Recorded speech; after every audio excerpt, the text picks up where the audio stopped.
How's everybody doing today? This is Tilty Glory Gaming, and we are back to talk about some more Monster Hunter Wilds. Um, there's been a lot of discourse lately around the game, people kind of arguing back and forth. So I wanted to talk about it a little bit here. Um, so without further ado, let's get into it. Um, there seems to be just a lot of tension growing around the game with people saying not enough content, other people saying, you don't know what you're talking about. There's plenty of content. I think the place where people are getting that from is for the end game. Um, you basically have a few monsters you can hunt to be able to get the end game loot, like the high tier loot. So you have the apexes, um, which there are four. You have Gore and you have Arkveld. Out of all of them, out of the six of them, Arkveld shows up the most, and usually, from what I've seen, has the best drop rates. Um, Not like I've not tested that it has like, oh, you get better decorations out of the same level decoration, you know, uh, items from Arkveld as opposed to Gore or the Apexes. No, I'm talking that in general, I've seen more rewards allocated to Arkveld hunts than any of the other hunts. Um, and again, it that also comes down to he just shows up everywhere. Like the Apexes can show up in their designated area, and I believe they can all show up. I think they can all show up in the arena. I'm not positive about uh, Uthduna, but I think so. Gore basically just shows up in the Ice Shard Cliffs or the arena, from what I've found. But again, Arkveld can show up on any map, so he has much higher rate of showing up, meaning a lot of people are fighting Arkveld. Just lots of Arkveld. If you go on and look, there is always a ton of SOS flares for Arkveld. Not only that, he's almost always bound to be in at least one of your maps, whether tempered or not. So I think that's where people are getting the not enough content because they end up just fighting Arkveld over and over and over again. And while he is a very fun fight, I can see how that gets old. Um, with that, people are also complaining that the game feels unfinished. Um, I would tend to agree. The game does feel very unfinished. Uh, Frenzy monsters are, I mean, they're there. It seems like they have way less health than they're supposed to. Um, there's not really much point to fighting them at this point in the game. You're better off just leaving them alone. Um, I mean, if you want to just hunt, a particular monster and it shows up frenzied and you're like, oh, cool, sure, but I don't know that anyone's going out and singling out frenzied monsters to actually hunt, just because there's not really an upside to it. And for monsters that already die pretty quickly, frenzied monsters die quicker. So, eh, not really a great option there, in my opinion. Um, the skills were either not tested properly or effort was not correctly put into making it clear or correct about how they function. Um, there's a lot of skills that are simply like the description is wrong. Um, there's also other skills like Flare that they've come out and said is working properly, but it doesn't work with certain moves or with focus mode. and there's nothing indicating that. It's very hard to test to find out if it works with particular moves because there's so many moves. If you go look at the list, there is so many moves that things like flare and what's the other one? Elemental absorption, I think is the other one, or is it elemental conversion? It's one of those two. The other Arkfeld uh, set bonus, not set bonus, but skill that comes on his set. Um, Again, they don't work with certain moves. So again, like I play switch axe a lot, so things like full release doesn't count. That move doesn't proc anything for the skill. You can do it over and over again, does nothing. And that's just one of the moves. There's a whole list of other moves for switch axe and a whole list of other moves for every other weapon that it just doesn't work with. And that there's nothing telling you that. It's really hard to test for that. And again, doesn't work with focus mode. A huge gimmick of the game. I don't say gimmick in a bad way, but we will get into the gimmicks later, and that's another thing that there's an issue with. But moving on, there's no weapons or armor for the final monster. This was, there's no reliable way to refight him outside of SOS flares either. Um, this is something that was complained about in Rise last generation with the Apex monsters, um, because they didn't give armor or weapons really.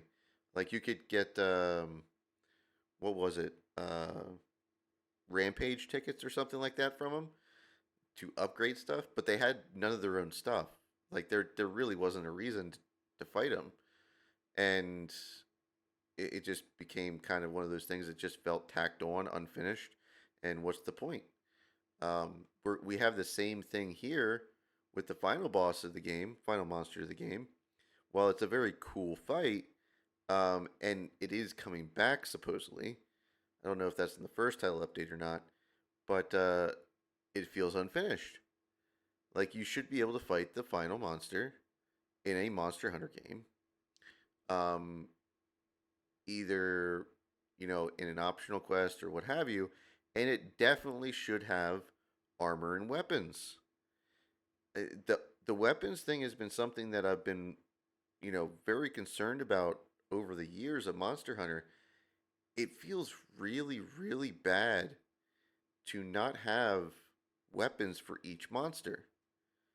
Yes, um, a Jarkon might have a gun lance or might have a greatsword, what have you,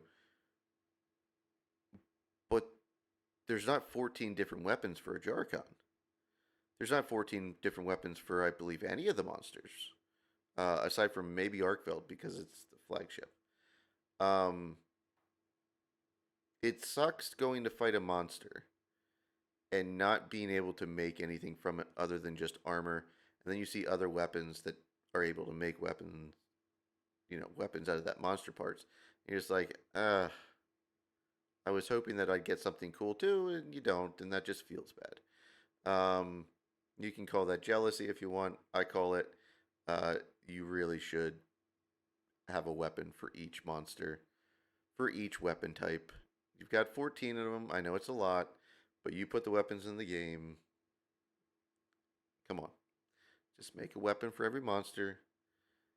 It it feels bad otherwise. Um, Lastly, for the game being unfinished, um, the performance issues on PC are pretty bad, uh, and should have had more polish. Honestly, it's you're kind of in this area of, or I'm kind of in this area of, I have a PC that will run this game on a private lobby, so long as it's online, um, and do fine on ultra settings. I can have ray tracing on high, and we're fine. But then I go into public lobby, and it tanks. Um, I've had hunts where it's down in the 20s in public lobbies, and it's just wild. I've got to turn ray tracing off, which is fine. I'm not a huge proponent of ray tracing, anyways, but you turn some textures down and whatnot to get those frames back up. I also did find if you lock it at 60, I did some testing for this. If you lock it at 60, your lows are going to be a lot lower because I guess the peaks that it wants the game to run at, uh, like when the game peaks, it's going to put extra stress and hardware just can't keep up. I guess I don't know, but if you uncap the frame rate or at least just put higher frame rate cap on your system, it seems to function better. So if you are having an issue, I would suggest looking into that, uncapping your frame rate, or just putting a higher cap on the frame rate. That might help. Um, but again, performance just is bad right now. And it really should have been flushed out a bit more. Um, there's just no excuse for to launch a game that doesn't work on so much hardware. Um, it's just really bad. Uh, Now, don't get me wrong. It runs fine for me on private lobby and whatnot, but I just feel bad for people that can't play it or have to play it on very low settings. It's unfortunate. Next is when we're going to get into the gimmicks. The gimmicks of the game are just lacking purpose. Arting weapons basically undermine the gimmick of skills on weapons, like native skills on weapons. So like having focus or having rapid morph or having iron wall or artillery or anything like that. The arting weapons just undermine all of that because they don't have native skills on them, and they're still stronger. So they also undermine the actual weapons themselves, meaning you don't have cool things to look at and diversity. You have the same weapon, which don't look bad when you first make them, but over time you see everyone else running around with them. You're running around with it. There's no diversity out there, um, and I'm not advocating for weapon skins. While weapon skins will fix the issue to a point, it doesn't fix the issue that you spent all game making these cool weapons just to throw them away to make an arting weapon and then just put a skin on it. No, we need to upgrade the weapons in the weapon tier list, for the monsters. I don't want to go outside and make some generic garbage as an end game. That's not fun. But if you want to do more damage, more damage, more damage, that's what you're going to do. And that's unfortunately, if you say, well, just don't, participate in that, that is the end game grind currently. That's it. So you saying don't participate in that, you're just saying, well, you just don't have an end game. So, I mean, I guess play something else. Um, it's just a bad argument.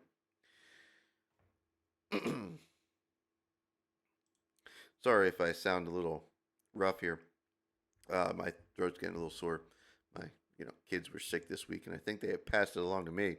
Um, but before we go any further, I would just like to ask if you are enjoying the video. If you do end up enjoying the video, please consider liking, subscribing, leaving a comment. All would be much appreciated. And that's the last time I'm going to ask you. So, locations being connected that you can walk to, like the Sacred Forest, not Forest, the Scarlet Forest from the Windward Plains, never actually get used in a meaningful way, and it's simply better to just fast travel because it's not fun to run all the way across the map and then essentially go through what is a loading zone to get to another map to then see what's on the map. It's no one's doing that consistently. You will burn out. there is it is not fun to traverse with sacred. I'm sorry. Uh, there's no interesting mechanic to do while you're doing it. You sharpen, you take all your stuff, your potion or your demon drug or armor skin or whatever. You take all that stuff, and then you're just there. It's not only is that not fun, you can control it to go a little faster and to go the exact pathing that you want. But if you don't, its pathing is freaking horrible. The amount of times that it has gone back and forth at a cliff that it needs to go up, the vines to get up, and my sacred will run past it and then turn around and then run past it the other way and then turn around and then finally go up it. Like what the hell is going on? Stop it. It's just annoying. So I don't the connected areas. I think they could have left out because they've done nothing with it to make it meaningful to actually have to go through the areas, and they're clearly not just there. They've been around for a long time. These corridor loading zones, they've been around in games for a very long time. It is nothing new. It is a trick. Um, they pulled it off rather well, but it's not true connectivity from one map to another. It's still loading. Um, Pop-up tents just have not caught on with a lot of players from what I've found. I think it's because of the tediousness of it. Um, I find that pop-up camps are very often destroyed for a lot of areas that would make it useful to have a pop-up camp there. And the places that they aren't destroyed, um, it's kind of a hassle because again, a lot of the places that they aren't destroyed is very out of the way, obviously because the monsters don't go there. So you're not even going super close to the monster for one. For two, there's a decent amount of them that you need sacred to get to and from. Uh, there's one particular in the Windward Plains, off to the right. It's in a whole bunch of what do you call it?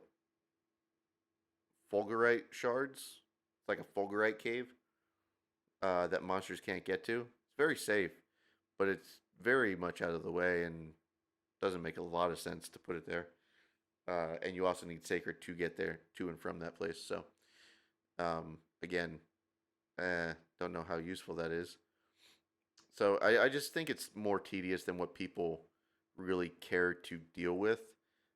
There is a saying, if you've ever done like sales or anything, or if you've ever like run a company where customers, when they come in, um, when you already have a customer, there's a certain amount that you can get away with before the customer will go somewhere else.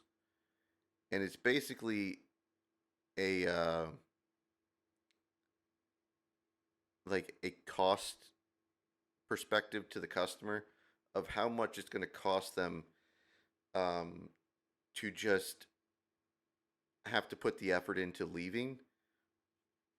So, how much does it cost someone to put the effort in to keep these tents up when they aren't using them that much? Yes, you go in and to tents all the time. The problem is, I don't really find myself wandering out into the world to just hunt things. Um, but again, I'm still grinding endgame. I'm not just going out for fun hunts a ton. I do occasionally, but oftentimes it is, one or two monsters, and then going back to base camp, uh, where you just have more options for one, and for two, uh, the whole sacred gimmick and then the camp gimmick kind of clash. So if you do want to explore the world, you're going to be using sacred. Uh, if you want to just get to and from the monster quickly, you're going to be using the camps. So it's like, yeah, there's options there, but they seem kind of redundant. And again, tedious because monsters destroying camps, and then you have to go fix them to be able to use them, and you have to take sacred there anyways to do that. You can't just fast travel. It's a whole thing. I don't think people are willing to put the time in. Is essentially what I'm saying, and I personally, I have a few camps in each area, and that's it. I'm not looking for all the camps. I don't much care. I hardly use them as it is. The two weapon system was kind of dead for most people before the game even started. At least that's what it feels like. Even the devs were saying they were just taking two of the same type of weapons, aka two hammers. Um, as far as marketing, I understand the devs are very down to earth and they're very real. Um, and I appreciate that. But as far as marketing, as a marketing option, that's a very bad thing to say. Hey, we have this new gimmick, but us as devs, we're not using it.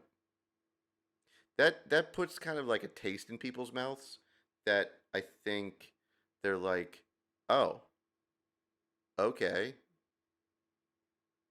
well, yeah, I'll just use two of my standard weapon too then. Um, I think that's I don't know. It just took me aback kind of when I heard that. I didn't think that that was something that should really be said in that context. They should be pushing for their systems to be used. Not saying that they themselves are actually ignoring the system. Um, it's just a weird marketing strategy, if you ask me.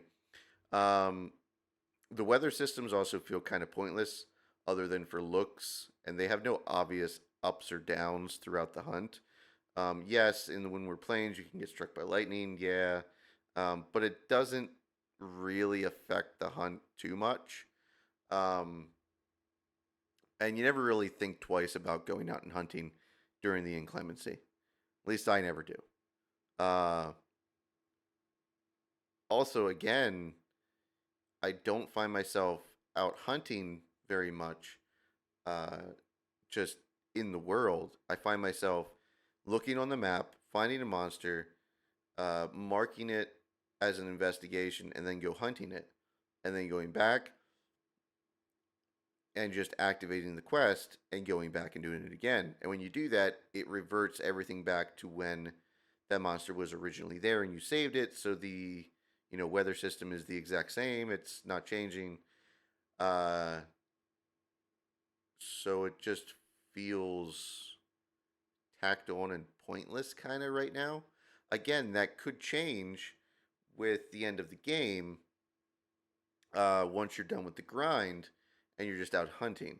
Or if you're not doing the grind after the story and you just want to go hunt, then yeah, it is going to affect it a little bit more, but I still, like, I'm not worried about inclemency.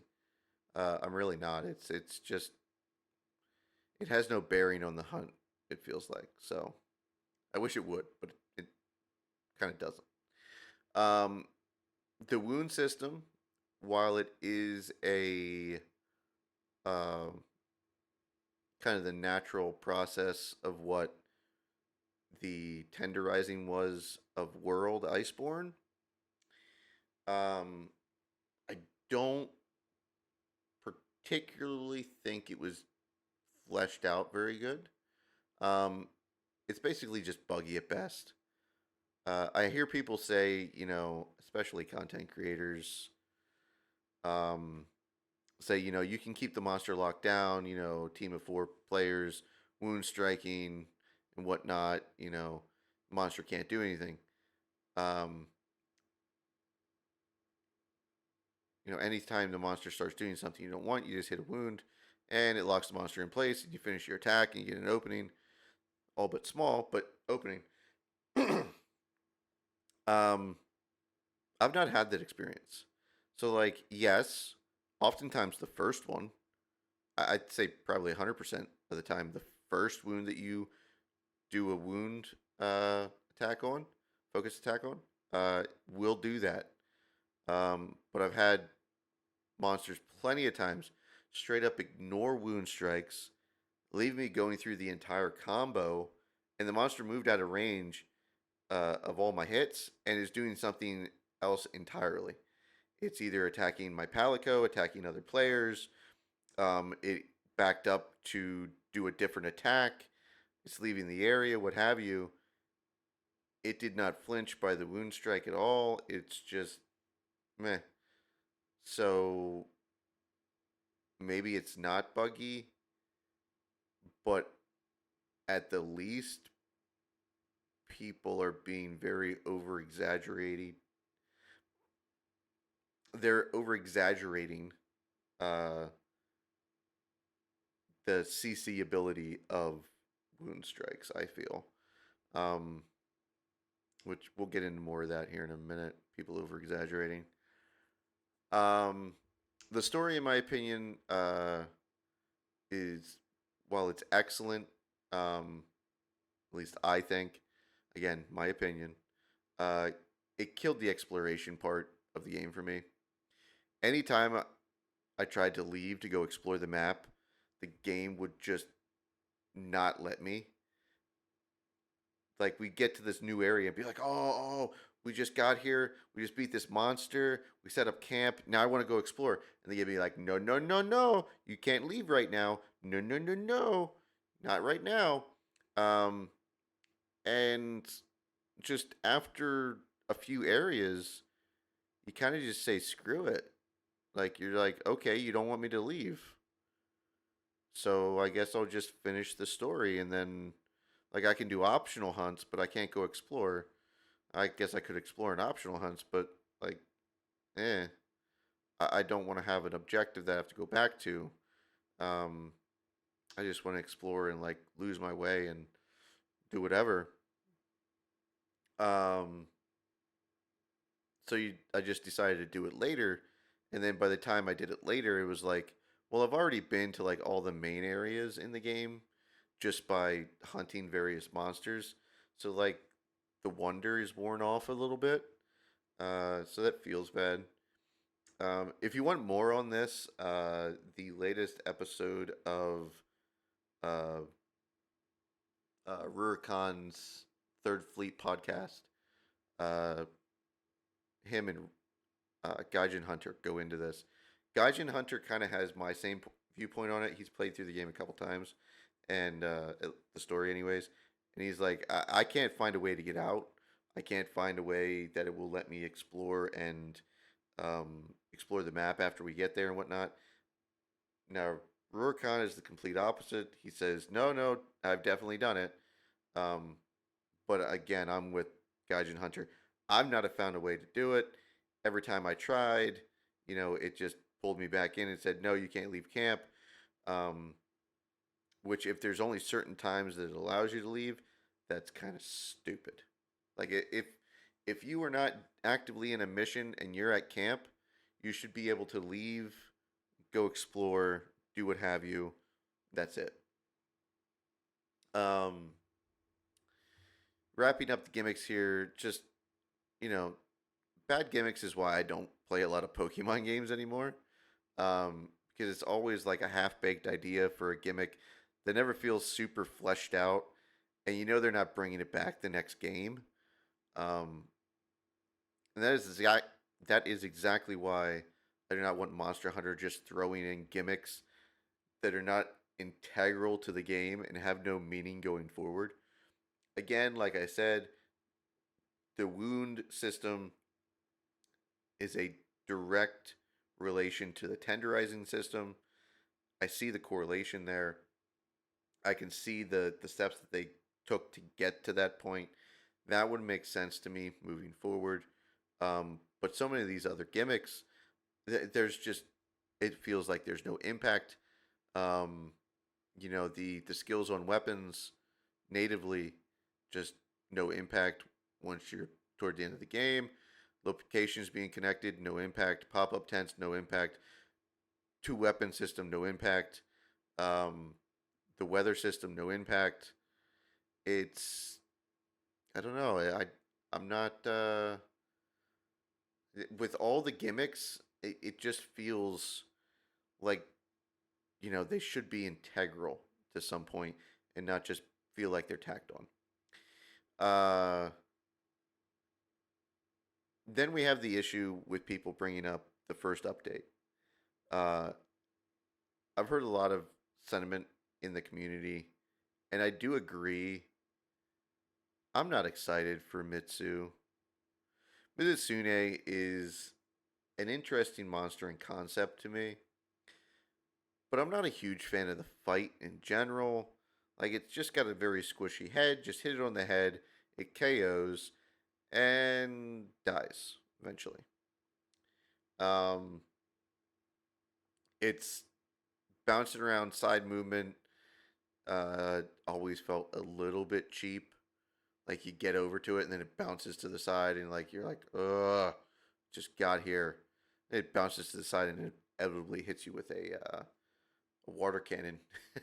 It's like a friggin' Pokemon. It's like Blastoise fucking stepping to the side and blasting you with his freaking cannons on his back.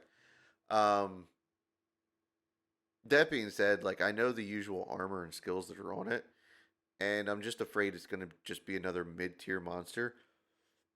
That's not going to change up anything. I I'm okay with getting mid tier monsters. I'm just hoping they do something with the skills, something with the armor that makes it worthwhile. And I don't know how they're going to do the bubble system in it. Uh, while Bubbly Dance is interesting, I don't know that there's really any room on sets to actually incorporate it. Uh, Especially if they make it a tier 3 deco slot. That would be unfortunate because we just have so little of those currently in the game, and it just meh. Uh, this next section is kind of longer, and it is a something that I've been complaining about pretty vocally in my videos. So if you watch my videos, you'll have felt this sentiment from me before. You've heard this before, for the most part, but I'm going to do my best to explain my viewpoint on this, and that is weapon balancing. While all the weapons do feel good to play, all the weapons do seem very viable. All weapons can kill the monster in a reasonable amount of time. Um, it's just this is just a me thing, and I'm sure you know, I'm gonna keep saying it. Um, Defensive weapons out DPSing non-defensive weapons is straight up wild to me. Uh, I'm happy for the people that like gun lance. This is mostly a gun lance against Switch X kind of thing. Just because it's super weird to me. Um, Again, this is no fault of Gunlance. I'm happy you guys have a great weapon. I'm happy you're at the top for once, because oftentimes endgame you guys get screwed, or at least it feels like that. Um, but in the same instance, I'm looking at my main, the Switch X, and I'm thinking, what could have been? If we look at Gunlance, shells now scale off raw damage, and they're not affected by sharpness whatsoever. You can go down 2, 3 sharpness levels. The shells still do the same amount of damage. They are not affected by the sharpness.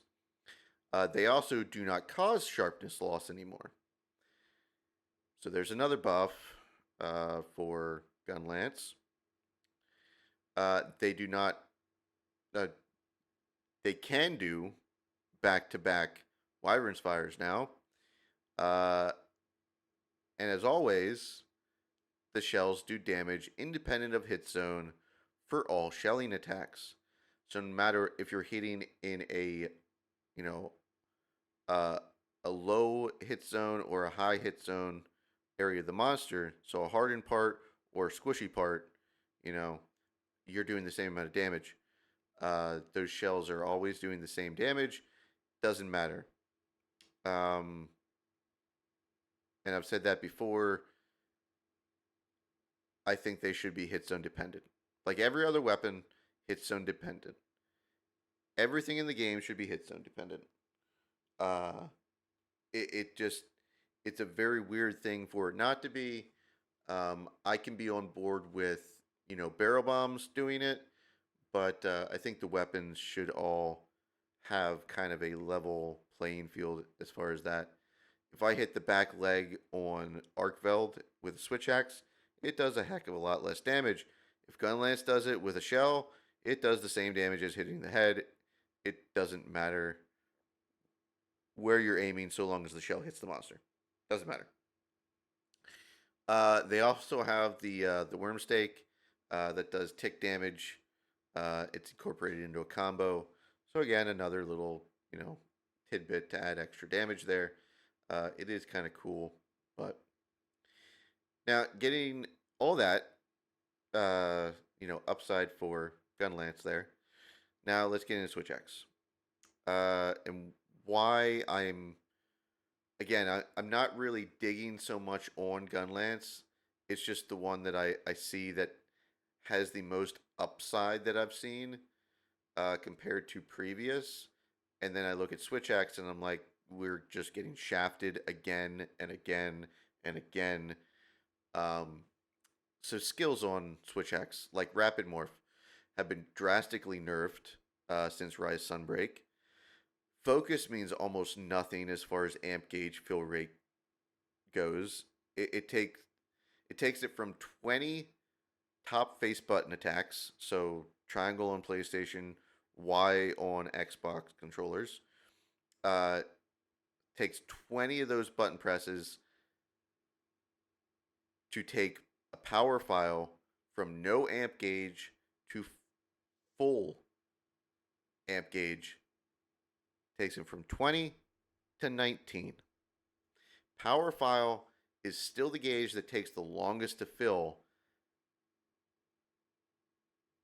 And if it doesn't help there, then why would I use it on anything else? It's 19 hits. It takes one away. That, come on. Yes, I understand as far as the percentages work out, that is correct. It's actually the 19th hit, you will get a pop for the amp, but you don't actually have full amp until you hit that 19th hit, so it's 19. Sorry. Um, that makes it feel even worse that one of the cooler weapons for the Switch Axe in the main line of weapons, the actual monster weapons, not their guardians, is an element file Switch Axe with focus on it.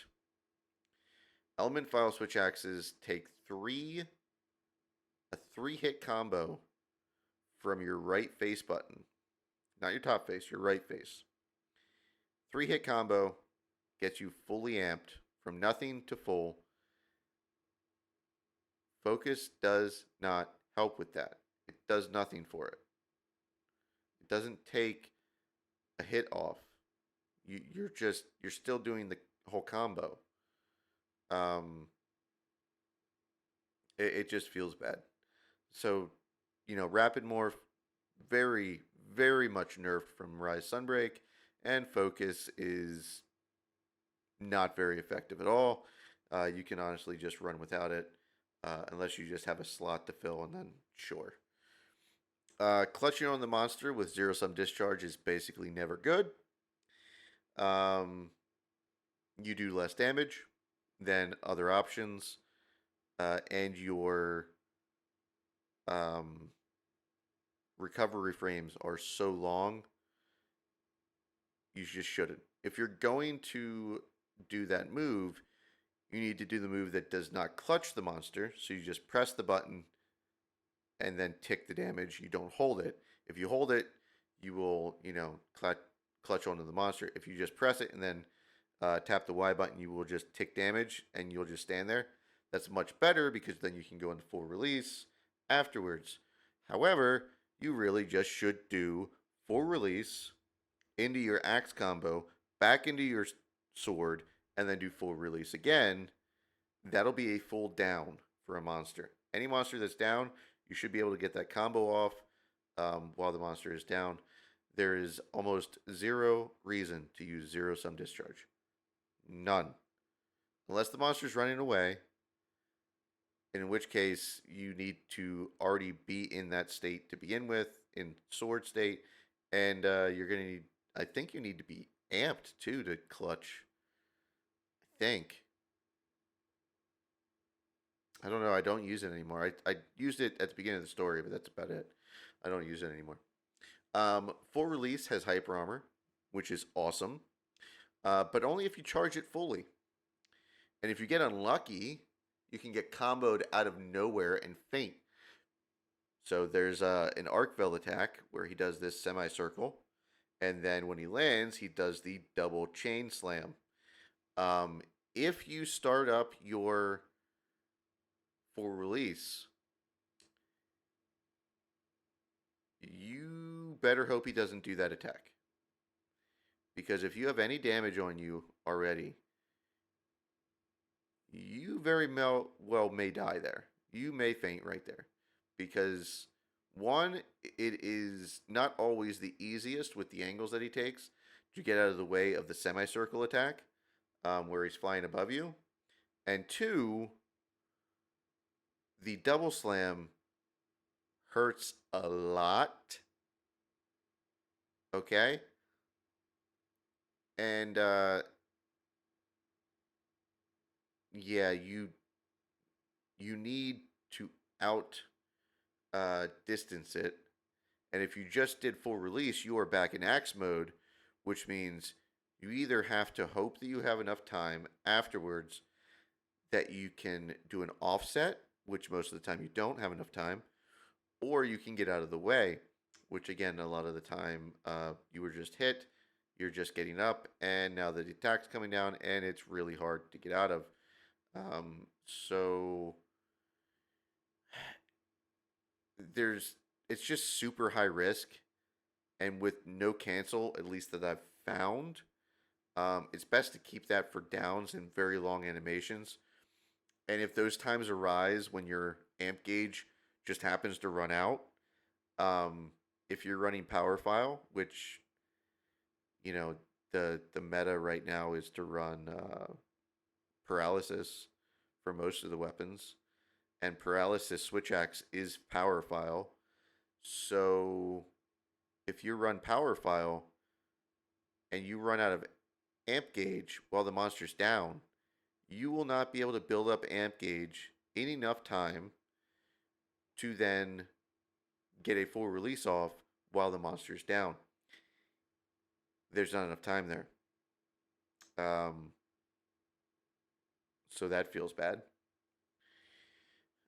Again, this is a very whiny section, so sorry for that. The damage just doesn't feel like it is really there for Switch Axe, and the speedrun rankings would back that up.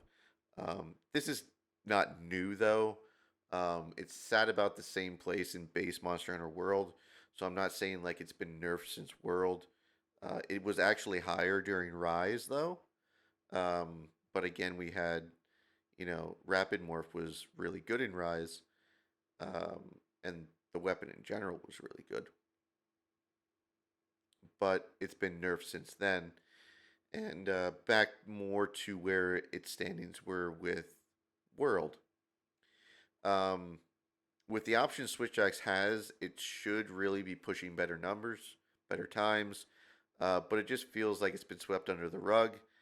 And keep in mind, this weapon was even worse during the beta. They'd buffed it once already because in the beta they found feedback was given that Switch Axe just wasn't doing very good damage. Uh, I think that's when they added in the hyper armor for full release slash. I'm pretty sure that's when they did that. I don't think it had hyper armor in the beta, but the way you fix that is just give us rapid morph attacks, or not rapid morph attacks. Give us morph attacks back from like Rise Sunbreak, and then make rapid morph and focus work better with Switch X. That or beef the numbers up. One of the two.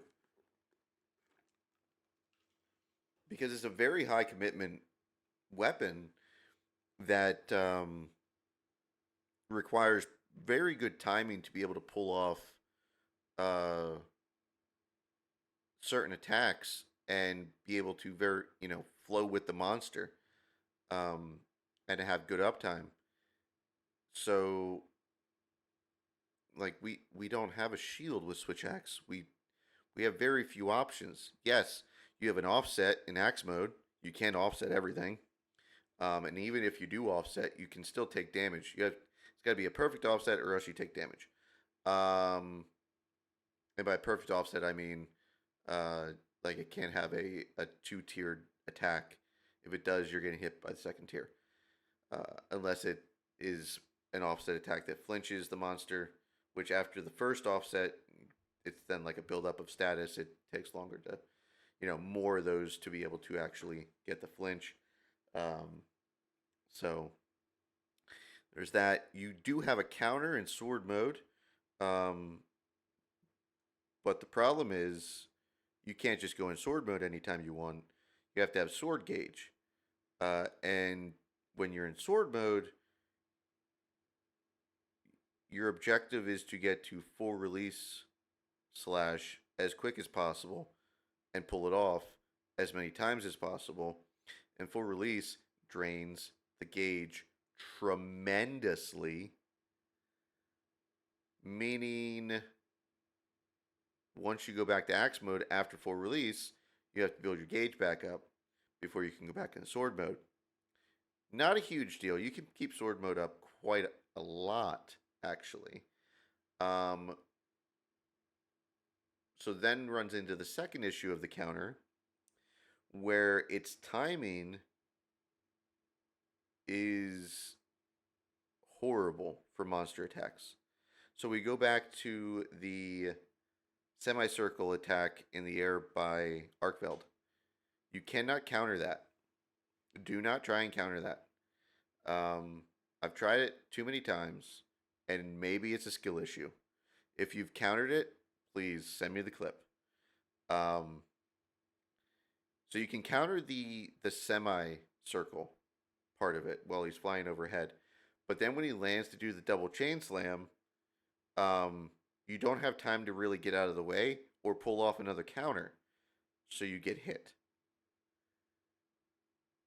That it's just a trap. Like the animation lasts just long enough to be able to leave you wide open um, for the hit, and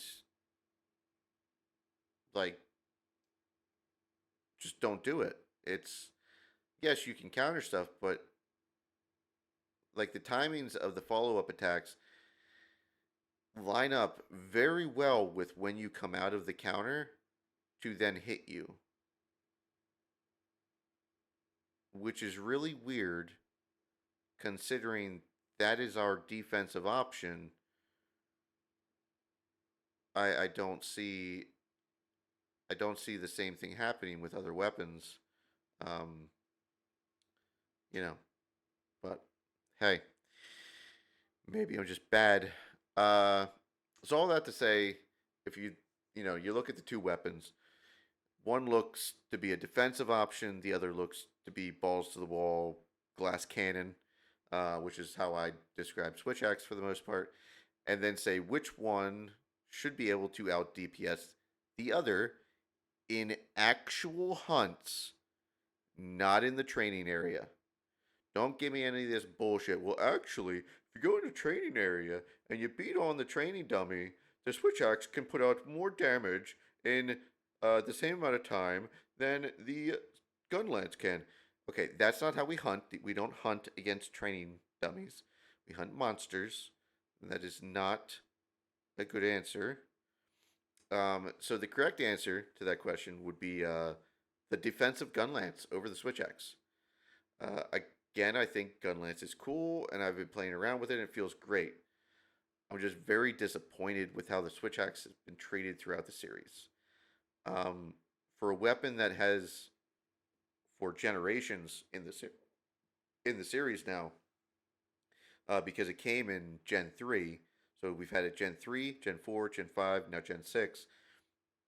So 4 generations now, and it's still just, hey, perfect timing is what you need to be able to dodge attacks or pull off moves to counter attacks in the form of the new generation. Um, oh, also the counter, you still take damage with the counter unless you perfect time it. But again, you can't perfect time a double hit. So arc veil chains often double hit. That can cart you. So again, counter is not get out of jail free. So don't be calling none of that bullshit. Um, so yeah, the weapon is just, hey, get good. Get good. That's your option. Get good or play very defensive with the weapon. Play in axe mode, which is fun for a time, but then it just feels bad because like you're taking longer on hunts and you're like, it's kind of dragging on, and you have limited time, so you know it's it's just not a great feeling. Um, I just think the numbers need buffed, and Switch Axe isn't the only one. It's just the one that I'm most familiar with. Hammer is horrible for damage right now. If you look at the speed runs, it's like at the bottom or toward the bottom. Which Hammer, correct me if I'm wrong, but didn't it in World Iceborne, wasn't it like second best for, you know, single hits or combo hits? Also, it has the CC mechanic of just being able to stun the monster, KO it. Um, I think Hammer's kind of in a bad spot right now. I'd like to see Hammer get buffed as well, but um, yeah, I don't understand what other game franchise has the weapons that are quote unquote the defensive tanks as the ones that are now doing the most damage. Um,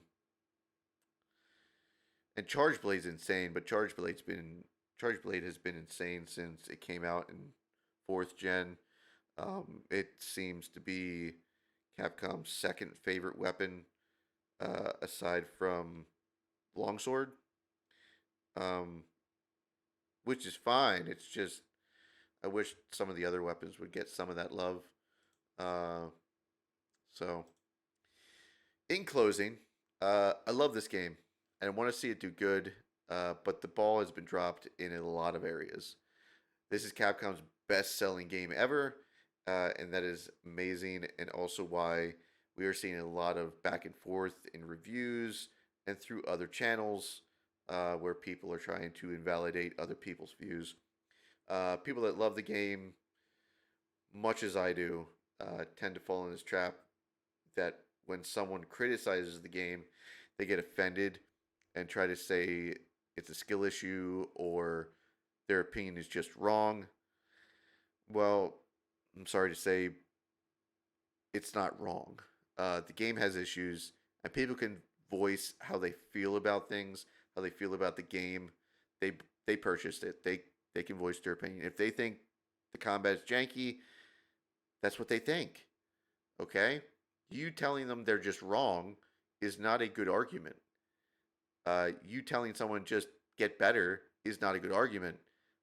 Like, people don't look at that and go, "Oh yeah, that motivates me."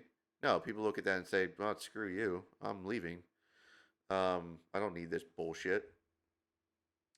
Again, we all have our own shit going on in life, uh, so just keep that in mind. Uh, Now, there's there's not an issue with questioning those opinions in a constructive way, but telling people that they just have bad opinions because you see it differently does not help either side, but simply pushes people away from the game. We don't want that. Um, you really should just be trying to understand where the other person's coming from. Just listen and try and understand people. Not everyone started in the franchise years ago. A lot started this franchise, this game, or even last generation in fifth gen. There was a lot of people that picked it up with World Iceborne or Rise Sunbreak because it was on, the Switch. Um, Likewise, saying you love the game is completely fine as well, and and going okay, I'm okay with its shortcomings. If that's your viewpoint, is also fine.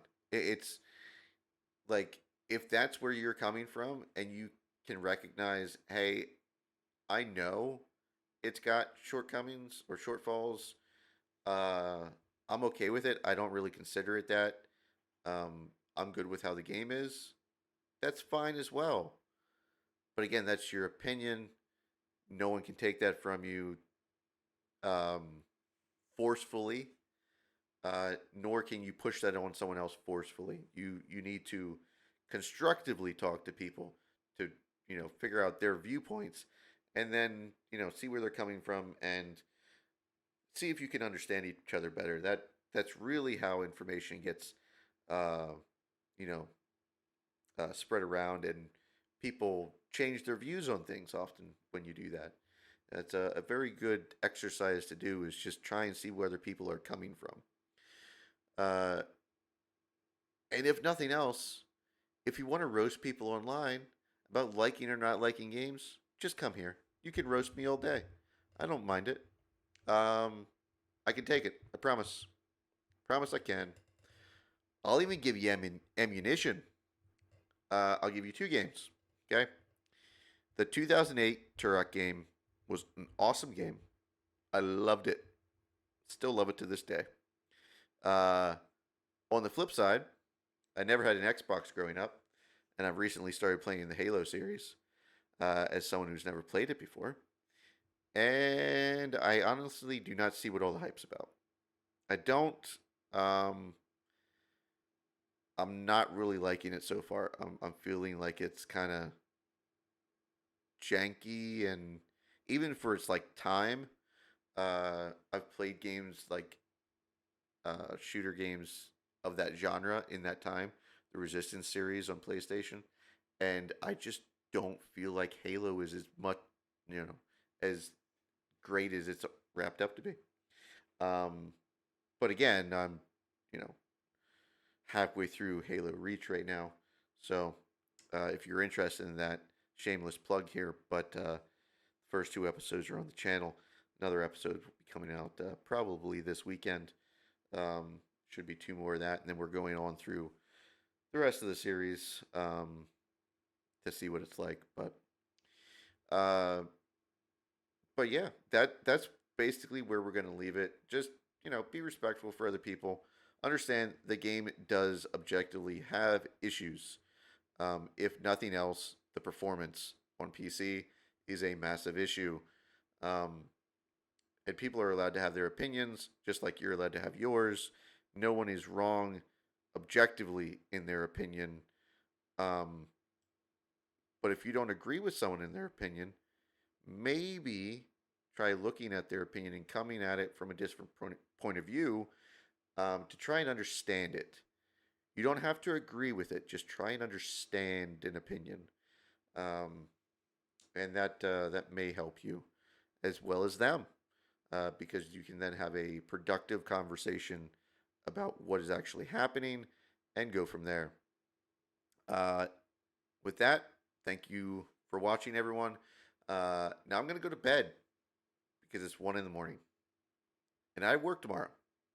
So, bye.